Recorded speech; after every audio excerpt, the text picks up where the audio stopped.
여러분, 살면서 누군가에게 비꼬는 말을 들었을 때 마치 날카로운 칼날처럼 마음에 박혀 온종일 불편했던 경험 혹시 있으신가요?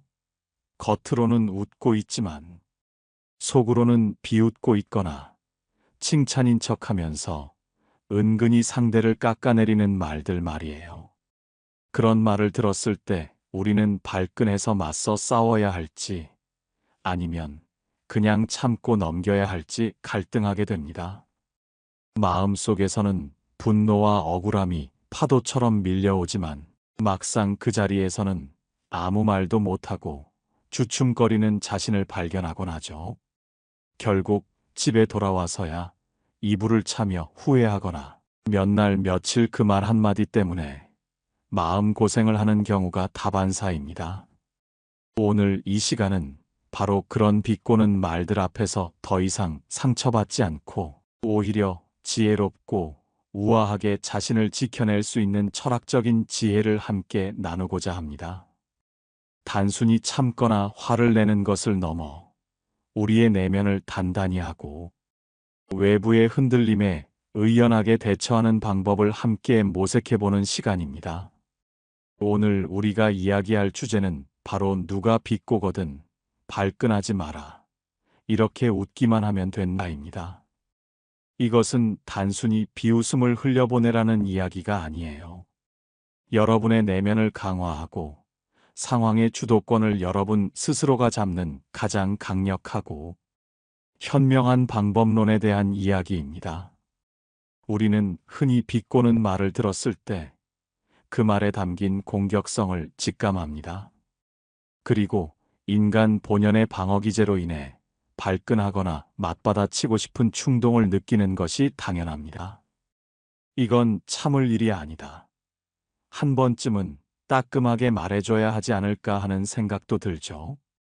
그 감정이 잘못된 것도 아니며 여러분이 유별나게 예민해서도 아닙니다.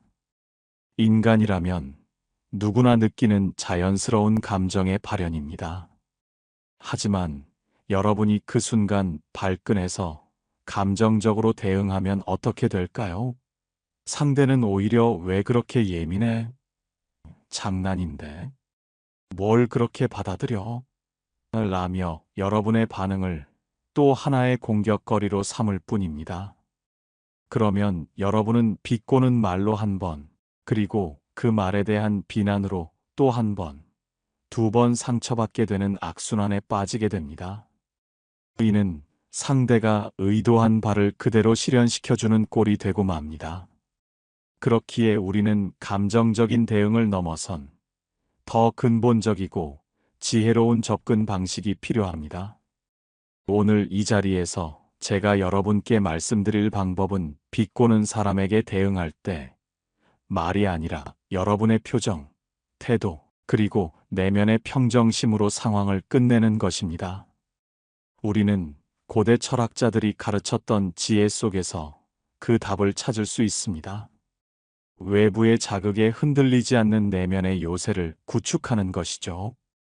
우리가 비꼬는 말에 발끈하지 않고 오히려 미소를 지을 수 있다면 그것은 상대에게 강력한 메시지를 전달하게 됩니다. 나는 당신의 말에 흔들리지 않는다. 나는 나를 존중하고 당신의 무례함에 내 감정을 소모할 가치가 없다는 메시지 말이에요. 이것은 단순한 무시를 넘어선 자기 존중과 깊은 평정심에서 우러나오는 태도입니다. 한 상담 사례를 이야기해 볼까요? 40대 초반의 직장인 여성, 정윤주 씨의 이야기입니다. 윤주 씨는 매일 아침 회의에서 같은 팀의 이 과장에게 이런 말을 들어야 했습니다. 아, 오늘도 정 대리는 회의 준비가 철저한 걸 보니 꼭 발표 나가는 줄 알았어요. 정 대리는 워낙 꼼꼼하니까요. 그래서 일도 오래 걸리죠. 이런 말들은 표면적으로는 칭찬 같지만 그 속엔 너는 너무 과하다. 너는 융통성이 없다는 비꼬는 감정이 숨어 있었습니다. 처음에는 윤주 씨도 화가 치밀어 올랐습니다. 참다가 한 번은 과장님, 지금 그 말 무슨 뜻이세요? 라고 직접 물었습니다. 그러자 돌아온 대답은 아니, 그냥 칭찬인데 왜 그렇게 받아들이세요? 이 한마디였습니다. 윤주 씨는 더 큰 상처를 받고 좌절했습니다. 그날 이후 윤주 씨는 전략을 바꿨습니다. 다음 회의에서 이 과장이 또 비꼬는 말을 하자 윤주 씨는 아무 말 없이 가볍게 웃으며 맞아요. 과한 게 제 장점이죠. 그래서 실수도 적어요. 라고 짧게 말하고 눈을 맞춘 채 미소를 유지했습니다. 그 순간 회의실 분위기는 이전과는 전혀 달랐습니다.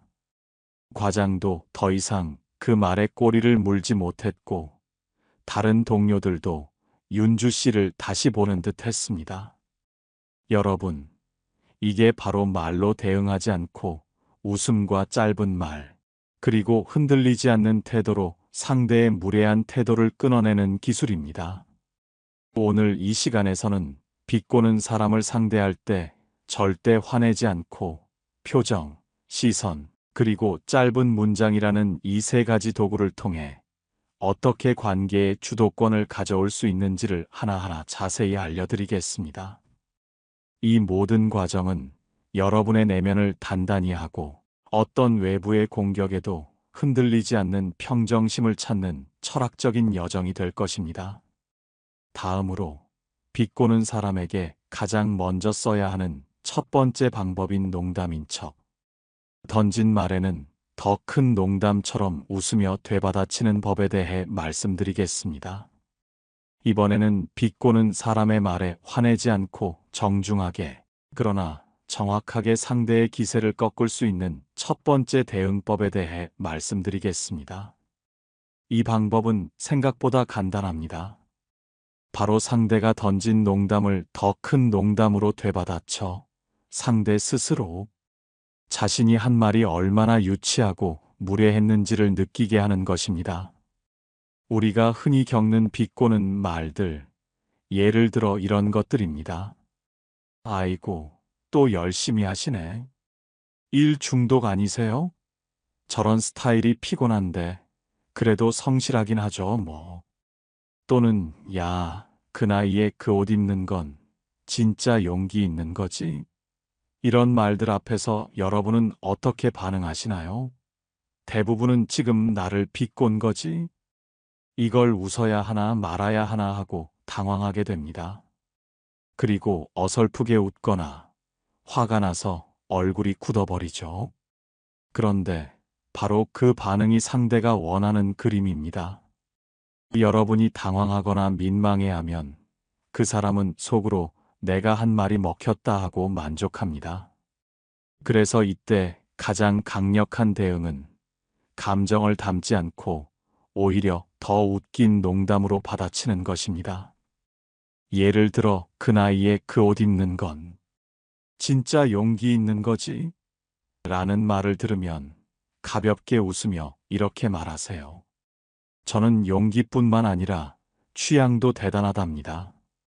눈에 띄어야 기억에 남잖아요. 혹은 열심히 하시네요. 일 중독 아니세요? 라는 말에는 맞아요. 일하고 집에 가면 꿈에서도 일해요.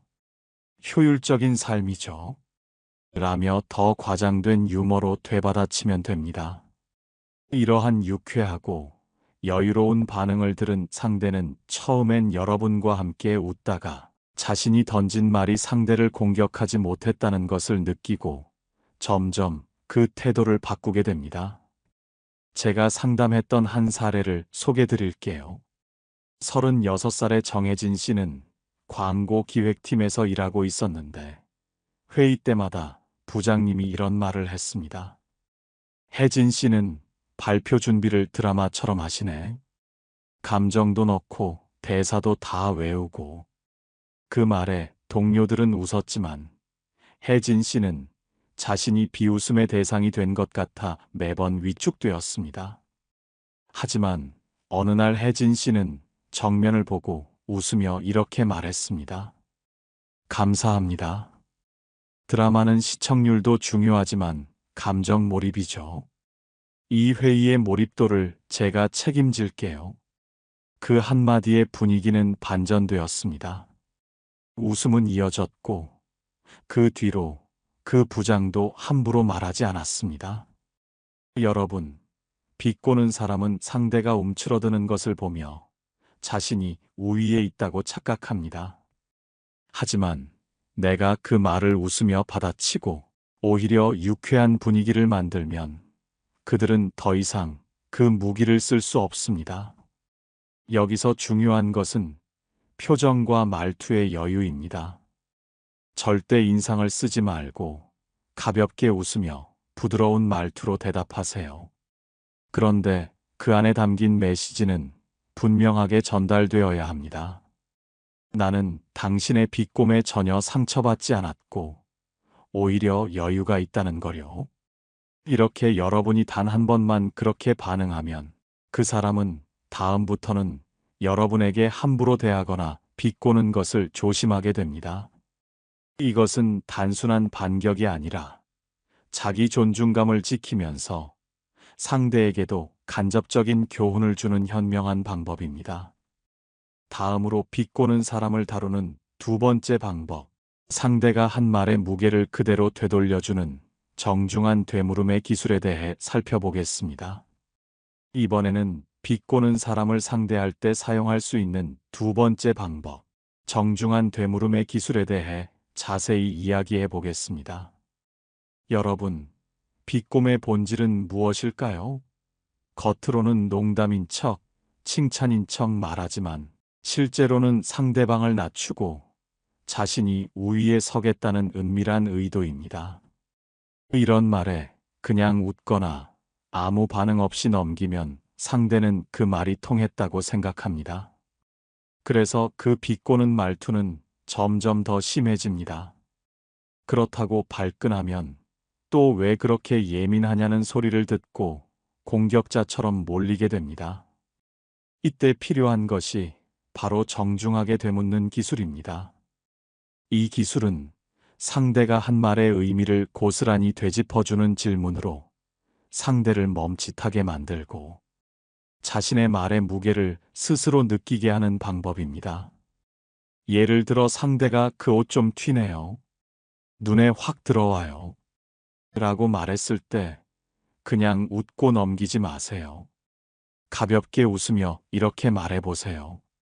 그 말은 좋다는 의미예요. 아니면 좀 과하다는 의미예요? 혹은 말씀하신 톤이 살짝 장난처럼 들리는데 진심으로 해주신 말씀이죠?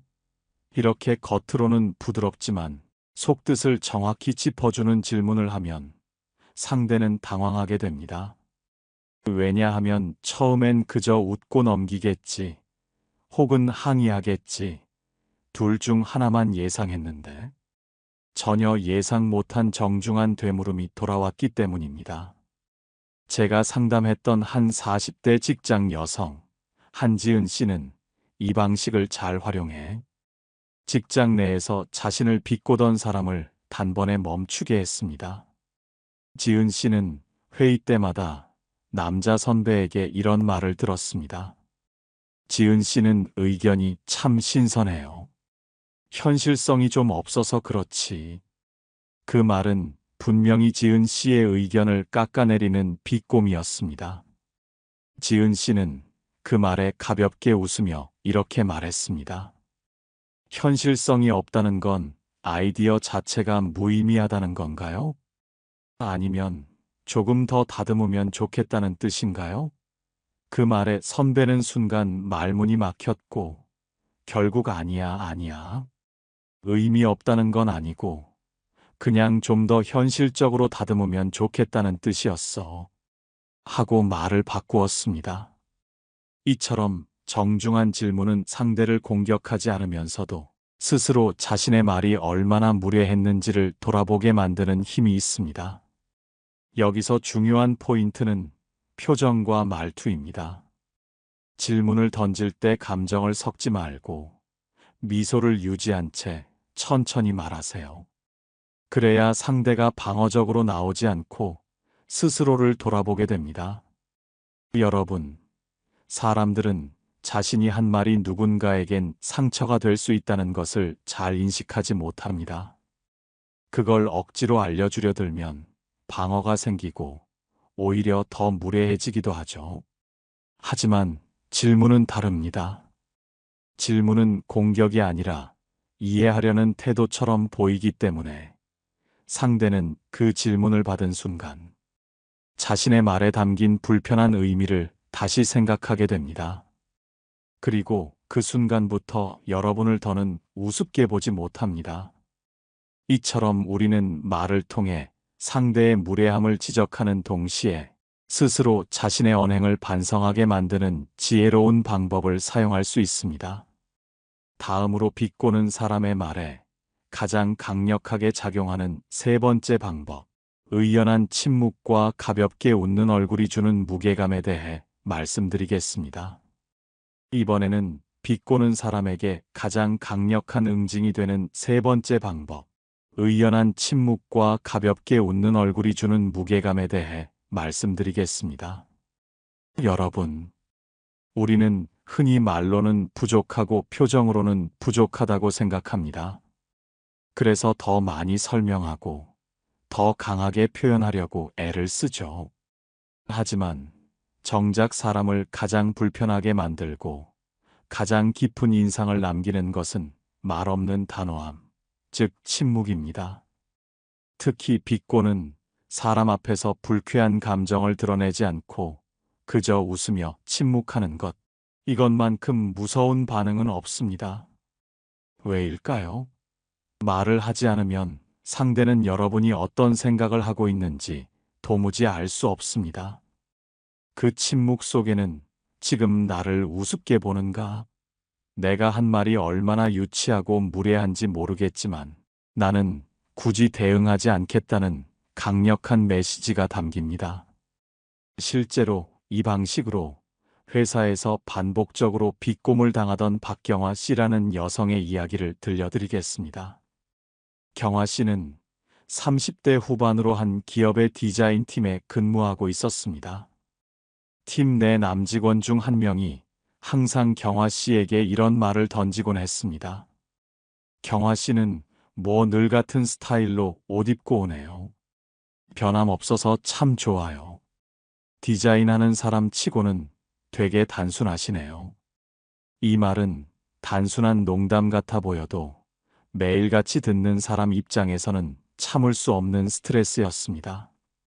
경화 씨는 처음엔 애써 웃으며 넘겼고 때로는 그런 말 들으니 좀 당황스럽네요 하고 표현도 해봤지만 그 남직원은 농담인데 또 삐지셨다 하고 웃어넘기기 일쑤였습니다. 그러던 어느 날 경화 씨는 완전히 다른 태도를 보였습니다. 남직원이 또 비꼬는 말투로 오늘도 블랙이네요. 혹시 옷장에 검정색만 있는 건 아니죠? 라고 말하자 경화 씨는 조용히 그 사람을 바라보며 가볍게 웃고 아무 말 없이 시선을 거두었습니다. 그리고는 자신의 자리에 앉아 아무렇지 않게 작업을 이어갔습니다. 대꾸도 없고 웃기만 했지만 그 미소에는 내 말을 들었고 별로 가치 있는 반응은 하지 않겠다는 확실한 메시지가 담겨 있었습니다. 그날 이후 그 남직원은 경화 씨에게 더 이상 농담을 건네지 않았습니다. 왜냐하면 자신의 말이 통하지 않는다는 것을 느꼈고 그 침묵이 만들어낸 미묘한 불편함이 그를 멈추게 만들었기 때문입니다. 여러분, 이게 바로 침묵이 주는 힘입니다. 말을 하지 않는다는 것은 무시당하는 것을 감내하는 것이 아닙니다. 오히려 너의 말에 일일이 반응해 줄 만큼 나는 여유롭지 않다는 강력한 선언입니다. 게다가 그 침묵이 가볍게 웃는 얼굴과 함께 한다면 그 무게감은 더 커집니다. 비꼬는 사람은 상대가 상처받거나 당황하거나 방어적인 태도를 보이길 기대합니다. 그런데 아무 말도 하지 않고 그저 웃기만 한다면 그들은 혼란을 느낍니다. 어라, 지금 내 말이 통하지 않네. 이 혼란이 불안으로 바뀌고 그 불안이 자기 검열로 이어지며 결국엔 더 이상 함부로 말하지 않게 됩니다. 침묵과 미소는 무기입니다. 아주 단단하고 상대가 파악하기 어려운 방어막입니다. 여러분이 비꼬는 사람 앞에서 단 한 번만이라도 말없이 웃으며 시선을 정면으로 바라보고 자신의 일을 계속해 보세요. 그 사람은 그 순간부터 여러분을 다르게 보기 시작할 겁니다.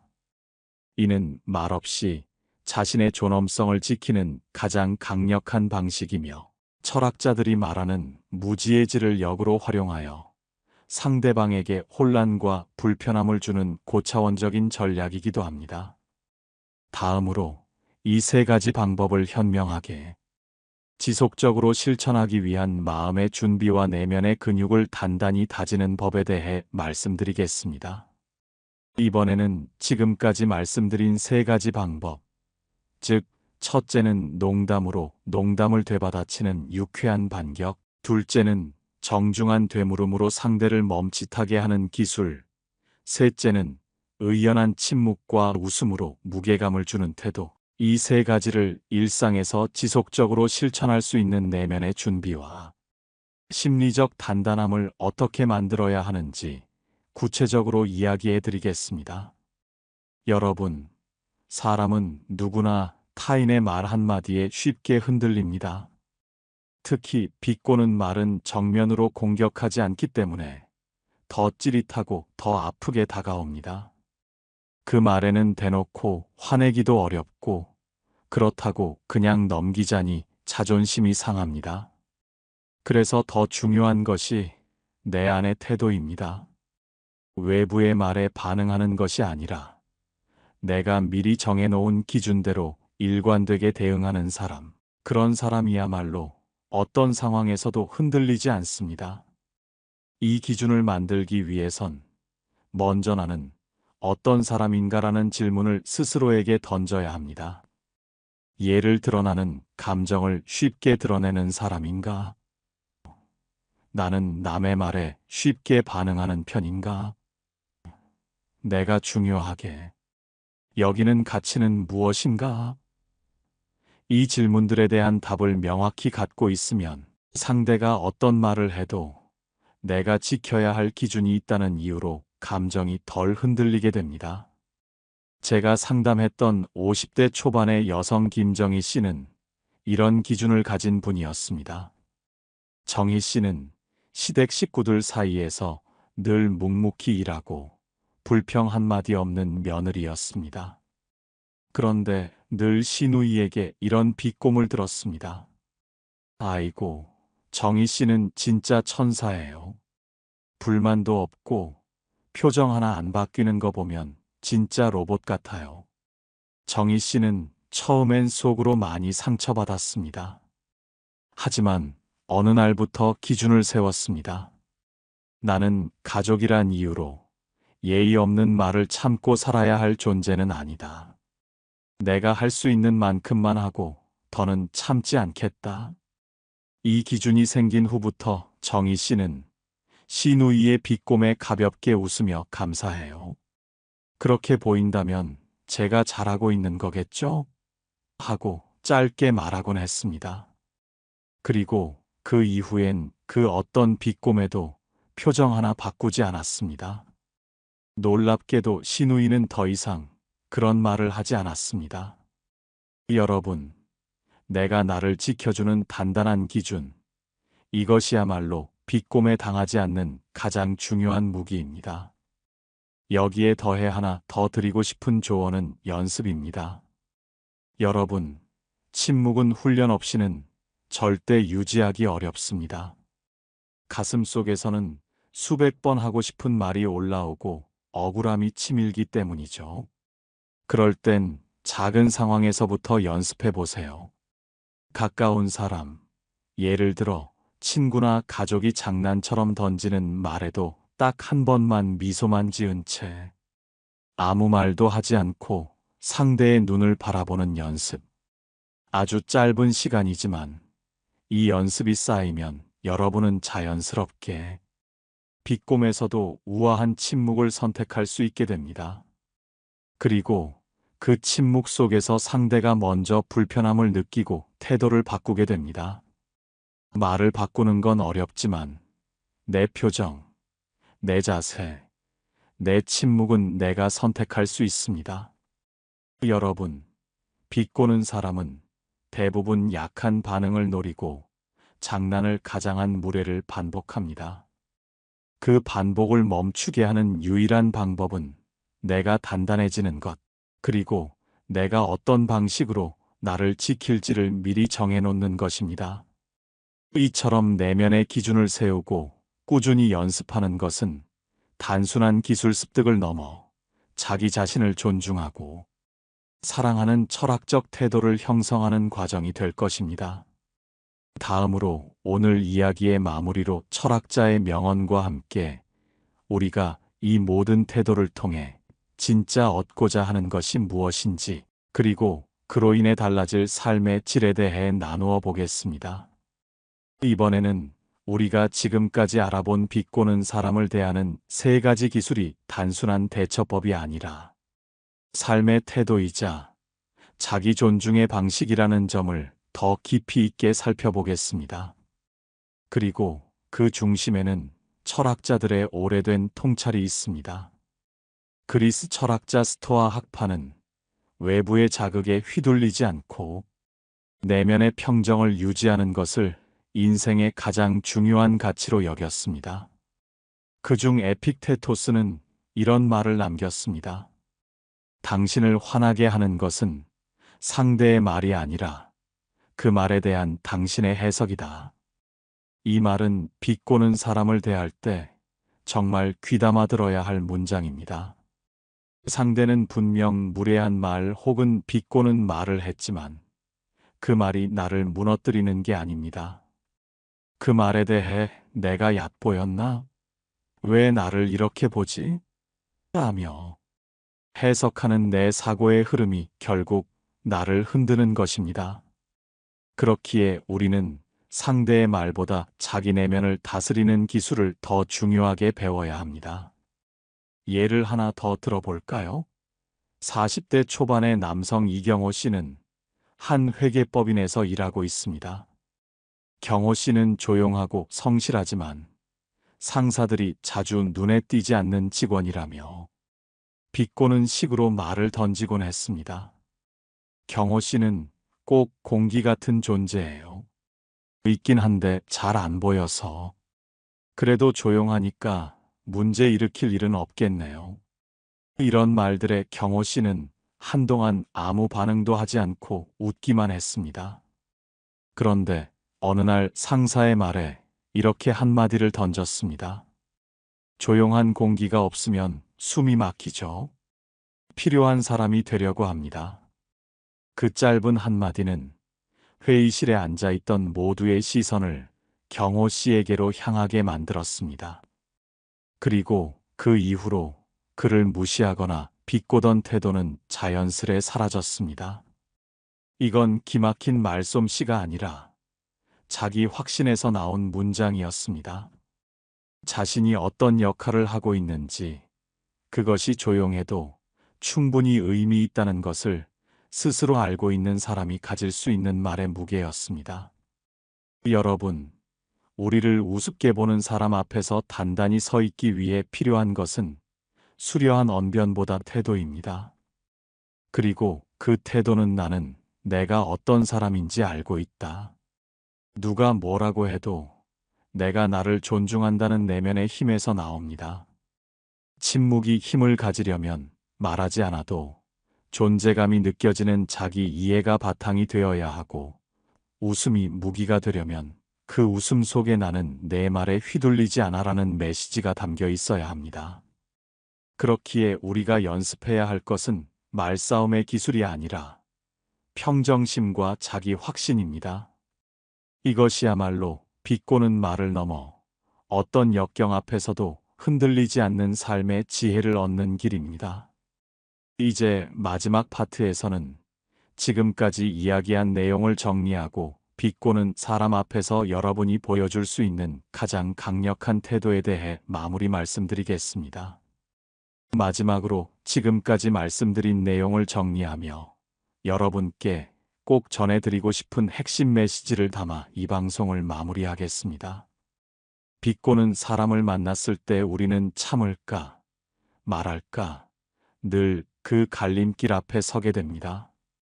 하지만 중요한 건 참는 것도 아니고 감정을 쏟아내는 것도 아닙니다. 진짜 중요한 건 내가 그 상황을 어떤 태도로 바라보고 어떻게 주도할 것인가입니다. 오늘 말씀드린 3가지 방법은 겉으로 보면 단순합니다. 첫째, 더 큰 농담으로 가볍게 되받아치는 유머.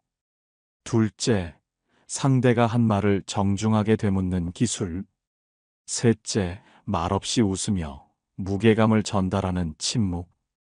이 3가지 모두 공통된 특징이 있습니다.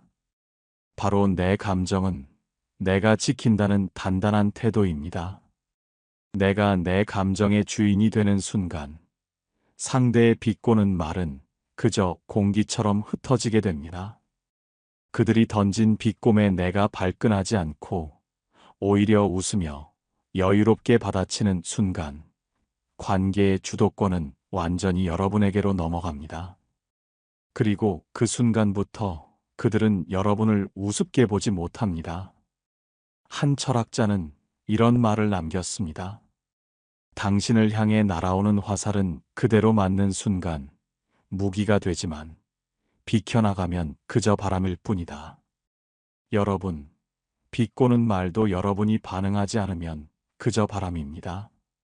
그 바람에 몸을 움츠리지 말고 고요하게 서서 상대의 눈을 마주하고 가볍게 웃어보세요. 그 웃음 안에는 나는 당신의 말에 휘둘리지 않는다는 강력한 메시지가 담겨 있습니다. 그리고 그것은 어떤 말보다 더 큰 무기가 됩니다. 오늘 방송을 들으시며 혹시 떠오른 사람이 있으신가요? 그 사람의 말에 매번 마음이 흔들렸던 경험, 억울함과 분노가 올라왔던 순간들. 이제는 그 감정에 사로잡히지 마세요. 오늘 배운 3가지 방법, 유머, 되물음, 그리고 침묵. 이 3가지를 마음속에 담아두고 조용히 실천해 보세요. 처음엔 어색하고 어려울 수 있습니다. 하지만 몇 번의 반복만으로도 여러분은 누가 뭐라 해도 흔들리지 않는 단단한 사람이 되어 있을 겁니다. 그리고 무엇보다 자존감을 잃지 않고 상대와의 거리도 지혜롭게 조절할 수 있는 어른스러운 사람이 되어 있을 겁니다. 이 방송이 여러분의 일상에 작은 변화의 바람이 되길 바랍니다. 비꼬는 말에 더 이상 흔들리지 않고 당당하고 지혜롭게 자신을 지키는 여러분이 되기를 진심으로 응원합니다. 지금 바로 여러분 주변의 비꼬는 말 앞에서 여러분의 평정심을 지키고 현명하게 대처하는 첫걸음을 내디뎌 보세요. 분명 놀라운 변화를 경험하게 되실 겁니다.